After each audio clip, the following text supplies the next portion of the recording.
Good morning and welcome to this week's Wednesday reflection from Holy Saviour Church in Hitchin.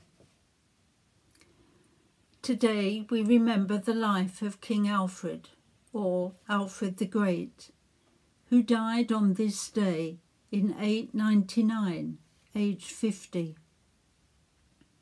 He was the youngest of 5 brothers and didn't expect to inherit the throne, but went on to become King of Wessex and the best known of all the Anglo-Saxon kings. The Vikings had conquered Northumbria, East Anglia and finally Mercia. But under King Alfred, Wessex held out until finally in 878 the Vikings were beaten at the Battle of Edlington. Alfred's victory was sealed by treaty and the baptism of King Guthrum, with Alfred acting as sponsor.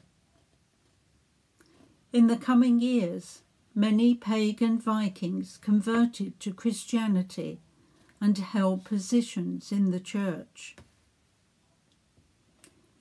However, Alfred wasn't only successful in battle. He began a campaign to restore the church and encourage learning.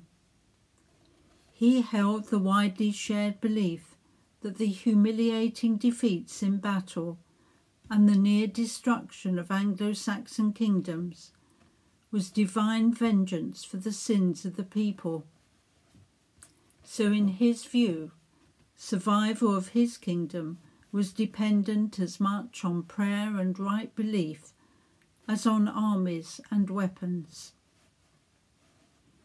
As a result, Alfred began a campaign of Christian learning.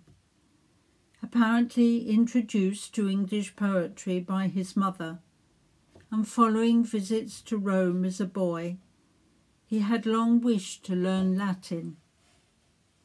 Now, though, he and selected scholars set about translating important books from Latin into Old English to make them more widely available and so install wisdom and virtue. One popular book of the time was Pope Gregory the Great's Pastoral Care, a handbook for bishops, but seen by Alfred as a guide for all with a responsibility for others. The translations were sent for use in cathedral schools in order to encourage literacy in the vernacular. Alfred set up a school at court for his sons and other boys. He may also have translated the first 50 Psalms. The publication of the Anglo-Saxon Chronicle in 890 may well have resulted from this revival of learning.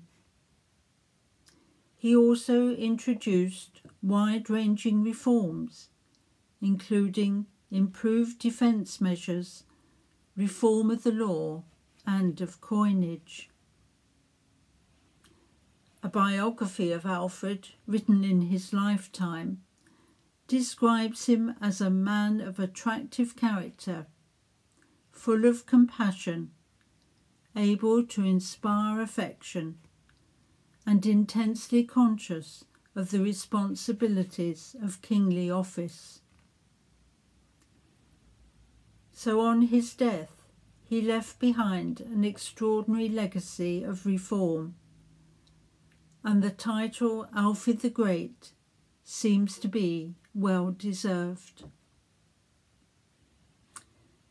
The hymn I've chosen today is All My Hope on God is Founded. Thank you for listening.